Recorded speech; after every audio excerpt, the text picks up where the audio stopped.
Assalamualaikum warahmatullahi wabarakatuh. Perkenalkan, nama saya Filza Nura Malina dengan NPM 2108260009. Jadi di video kali ini saya akan menjelaskan mengenai mind map yang sudah saya buat mengenai gangguan depresi. Nah, baik, ini adalah mind map yang sudah saya buat, dimulai dari pengertiannya terlebih dahulu. Jadi, gangguan depresi ini didefinisikan sebagai gangguan suasana hati yang biasanya dipengaruhi oleh pola pikir, perasaan, ataupun aktivitas sehari-hari pasien yang biasanya bisa timbul 2 minggu berturut-turut. Nah, gangguan depresi ini memiliki etiologi. Yang pertama, faktor biologis. Nah, untuk faktor biologis ini terjadinya karena ada keterkaitannya neurotransmitter yaitu serotonin. Yang kedua itu adalah faktor genetik yang dimana biasanya dari riwayat penyakit keluarga. Yang ketiga ini ada faktor psikososial yang dimana biasanya trigger ataupun pencetus terjadinya gangguan depresi seperti masalah-masalah pasiennya ini sebelumnya. Nah, gangguan depresi ini memiliki gambaran klinis yang biasanya disingkat menjadi SIGECAPS, dimulai dari sleep. Sleep ini maknanya dia susah tidur ataupun ada gangguan tidur. Interest ini maknanya itu adalah minatnya ini berkurang. Guilty ini maknanya itu dia sering merasa bersalah. Energi ini dia lebih sering cepat capek atau cepat lelah. Concentration ini dimana konsentrasinya itu dia menurun. Appetite ini maknanya itu adalah pasiennya ini mengalami penurunan nafsu makan. Yang untuk psychomotor retardation itu biasanya pasien ini hipoaktif atau dia diam aja. Atau yang terakhir ini juga suicide yang dimana pasien ingin mengakhiri hidupnya. Nah, untuk gangguan depresi ini sendiri memiliki gejala klinis. Nah, gejala utamanya itu ada mood depresif, kehilangan minat ataupun kegembiraan, dan juga dia mengalami berkurangnya energi yang dimana mudah lelah dan juga menurunnya aktivitas.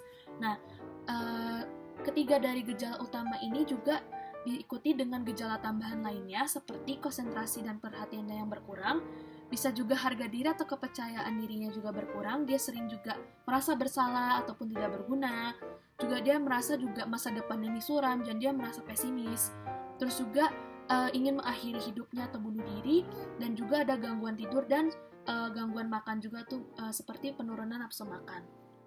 Nah, dari gejala klinis ini, yang gejala utama dan gejala tambahan, makanya adanya dibuatnya adalah kriteria diagnosis yang ditulis oleh PPDGJ 3. Nah, untuk PPDGJ 3 ini dia terbagi menjadi 3. Yang pertama itu gangguan depresi ringan, yang kedua itu adalah gangguan depresi sedang, yang ketiga itu gangguan depresi berat. Nah, untuk gangguan depresi berat dibagi lagi menjadi 2, menjadi gangguan depresi berat tanpa psikotik dan gangguan depresi berat dengan psikotik. Nah, untuk gangguan depresi ringan biasanya timbul apabila munculnya 2 gejala utama ditambah dengan 2 gejala tambahan. Nah, untuk gangguan depresi sedang biasanya muncul 2 gejala utama dibarengi dengan 3 gejala tambahan.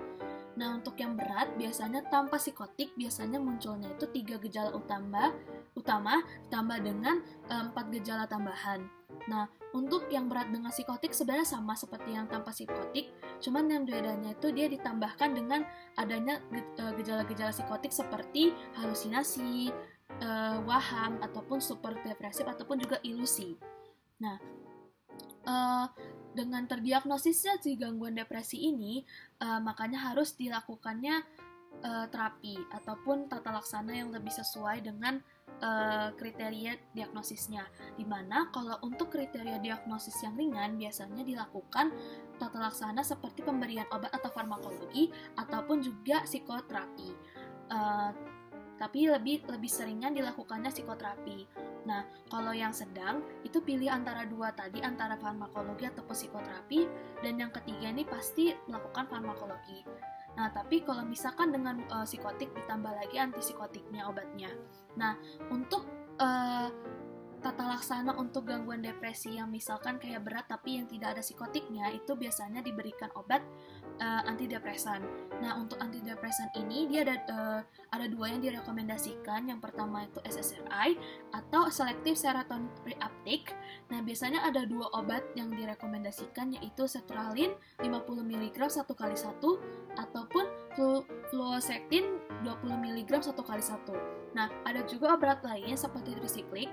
Ini biasanya bisa dipakai tapi memiliki efek samping yaitu obat amitriptyline 25 mg 3x1.